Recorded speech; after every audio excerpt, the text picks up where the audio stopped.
शहर का प्रसिद्ध श्री कृष्णा सभागार आज लोगों से खचाखच भरा हुआ था। अवसर था लेडी ऑफ द ईयर पुरस्कार देने का। मुख्य अतिथि के आते ही उनको फूलों का हार पहनाकर जोरदार स्वागत किया गया। उद्घोषक महोदय ने मंच पर आकर जैसे ही पुरस्कार की विजेता श्रीमती मालिनी शर्मा का नाम पुकारा तो सारा हाल तालियों की गड़गड़ाहट से गूंज उठा।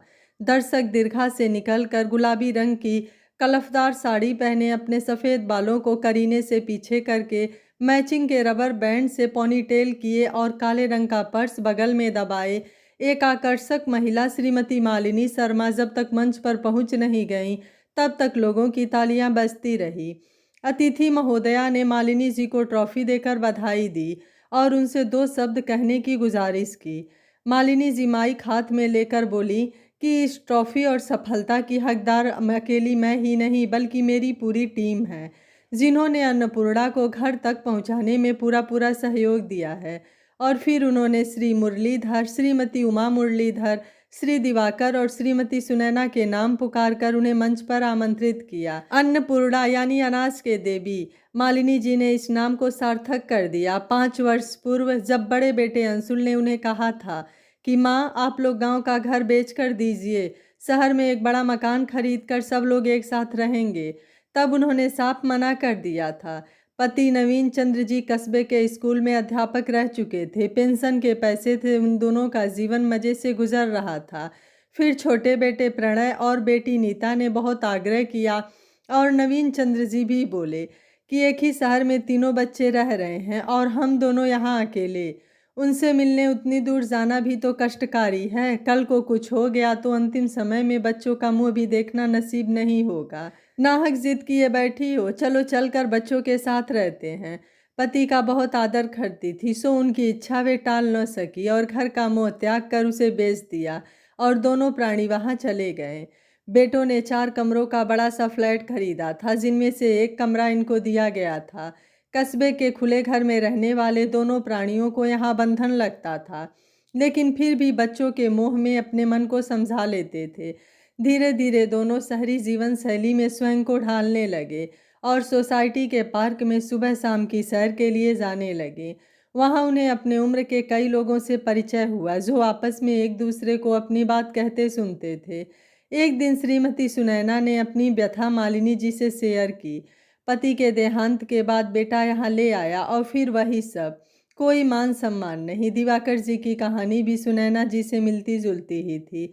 तब मालिनी जी को बड़ा अजीब लगता था कि कैसे कोई बेटा या बेटी अपने माता पिता को अपमानित कर देते हैं। एक सुबह जब दोनों सैर के लिए निकल रहे थे तो उनका पोता अंकुर भी ब्रेकफास्ट कर रहा था। सैंडविच की 2 टुकड़े खाकर बाकी छोड़ दिए तो बड़ी बहू ने उसे डस्टबिन में फेंक दिया। मालिनी जी से अन्न का अनादर देखा न गया। बहू को बोल दिया कि फेंका क्यों, बाहर इतने लोग भूखे रहते हैं, जीव जंतुओं को खिला देती। बस बहू ने तपाक से कह दिया, मेरा घर है, मेरी चीज़ें हैं, खाऊं या फेंकूं, आपके पेट में दर्द क्यों होता है? आपकी टोका टोकी से मैं परेशान हो चुकी हूँ। शोर सुनकर प्रणय अपने कमरे से निकला, बोला, माँ भाभी ठीक ही तो कह रही हैं, छोटी बहू को भी आप गनीमत समझिए कि आप लोगों को 2 रोटी मिल जाती है। कहकर वह वहाँ से चला गया और मालिनी जी झड़वत हो गई। 2 रोटी, ये शब्द उन्हें तीर की तरह चुभे। नवीन चंद्र जी ने उन्हें संभाला और सैर के लिए निकल पड़े। रास्ते भर दोनों चुप थे। शाम की चाय बड़ी बहू ने यह कहकर नहीं दी कि दूध खत्म हो गया है। रात को बेटी ने भी फोन करके पिता से कहा कि माँ को समझाइए कि दूसरों की लाइफ में दखलंदाजी न करें, उन्हें तो भाभी का एहसान। नवीन चंद्र जी बेटी की बात नहीं सुने और फ़ोन डिस्कनेक्ट कर दिया। बच्चों के व्यवहार से दोनों को गहरा आघात लगा था। रात भर करवटें बदल कर काटी और सुबह के सैर के लिए जब पार्क पहुँचे तो सब लोग एकत्रित हुए और तब मालिनी जी ने सबसे पूछा, इज्जत की रोटी खाना पसंद करेंगे या इसी तरह बेइज्जत होते रहेंगे? सबने एक स्वर में कहा, इज्जत की रोटी। और तब मालिनी जी ने उन्हें अपना प्लान बताया और अगले ही पल से 6 लोगों की उनकी टीम प्लान के मुताबिक काम में जुट गई। मालिनी जी ने अपने गहने बेचकर एक कमरा किराए पर लिया। नवीन चंद्र और दिवाकर ने पेंशन के पैसों से फर्नीचर की व्यवस्था की। सुनैना जी राशन पानी की लिस्ट बनाई। मुरलीधर दंपति ने कैश और बर्तनों के मैनेजमेंट को संभाला और इन सभी को गाइड किया मुरलीधर के बेटे निशांत ने, जो कि उनका दत्तक पुत्र था। 1 सप्ताह के अंदर ही उनका अन्नपूर्णा सबका पेट भरने लगा। अन्नपूर्णा उन सभी को पेट भर खाना खिलाता था जो कचरे से बीनकर खाते थे अथवा भूखे पेट सो जाते थे। उनका पेट भरने के बाद जब वे लोग अपने मुंह में निवाला डालते तो उन्हें बहुत सुकून मिलता था। सैर के बहाने निकली टीम सुबह सुबह ही अन्नपूर्णा के दरवाजे खोल देती, सबकी क्षुधा को तृप्त करती और शाम की सैर करके वापस अपने घर आ जाती। मुरलीधर के बेटे बहू तो उनके सहभागी थे, लेकिन बाकी के नहीं। एक दिन उनकी औलादें आ धमकी। सबने एक स्वर में कहा कि इस तरह हमारी इज्जत उछालते हुए आप लोगों को शर्म नहीं आती। और तब नवीन चंद्र बोले, 1 कप चाय के लिए अपने माँ बाप को तरसाने में तुम्हारी कौन सी इज्जत बढ़ जाती है। आज हम लोग अपनी मेहनत से इज्जत की रोटी खा रहे हैं और दूसरों को भी खिला रहे हैं, ताकि उनका भी सम्मान के साथ पेट भरता रहे। इससे तुम्हारी इज्जत घटती है तो घटा करे। धीरे धीरे उनकी प्रसिद्धि बढ़ने लगी और अन्नपूर्णा सबकी पहली पसंद बन गई।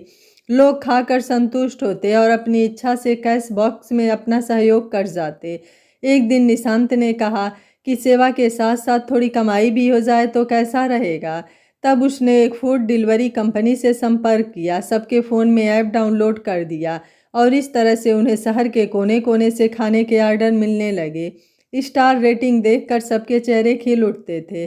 फिर आ गई महामारी कोरोना ने अन्नपूर्णा के दरवाजे पर ताला लगा दिया। फिर से मालिनी जी को घर में बैठे देखकर उनकी बहुओं का तो कलेजा ठंडा हो गया, लेकिन उनके बिना कितने लोग भूखे हैं यह सोचकर मालिनी जी की बेचैनी बढ़ गई। उनसे खाना निगलते नहीं बन रहा था और तब उन्होंने निर्णय लिया कि वे अन्नपूर्णा में ही रहेंगी। न जाने कब कौन भूखा भगवान का रूप धर कर आ जाए। इस तरह उनकी टीम ने अन्नपूर्णा को अपना बसेरा भी बना लिया। एक तरफ ऐप से ऑर्डर पार्सल होने लगे तो दूसरी तरफ सुनैना जी और उमा मुरलीधर फूड पैकेट भी तैयार कर देती, जो निशांत और दिवाकर जी मजदूरों की बस्ती में जाकर बांट आते थे। सब अच्छा चल रहा था कि फिर कोरोना की दूसरी लहर आ गई, जो जाते वक्त नवीन चंद्र को भी अपने साथ हमेशा के लिए ले गई। पति का बिछोह मालिनी जी के लिए असहनीय था, फिर भी उन्होंने अपने आप को संभाला और अन्नपूर्णा को समर्पित साक्षात अन्नपूर्णा बन गई, जिसने भूखे को भोजन कराना ही अपना लक्ष्य बना लिया था। आज उनके इसी सेवा भाव को पुरस्कृत किया गया है। मालिनी जी जब अपनी टीम के साथ लेडी ऑफ द ईयर की ट्रॉफी लेकर अन्नपूर्णा पहुंची तो अंशुल प्रणय के साथ सुनैना जी और दिवाकर जी औलादें भी उनके स्वागत में खड़ी थीं।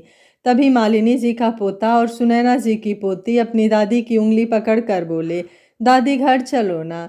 सुनकर दोनों एक दूसरे को देखकर मुस्कुराई और अन्नपूर्णा की तरफ इशारा करते हुए बोली, बच्चों यही तो मेरा घर है जहां मैं अपने परिवार के संग इज्जत की रोटी खाती हूँ। आशा है यह कहानी आपको जरूर पसंद आई होगी। वीडियो पसंद आया है तो वीडियो को लाइक शेयर एंड चैनल को सब्सक्राइब करें। Thank you for watching.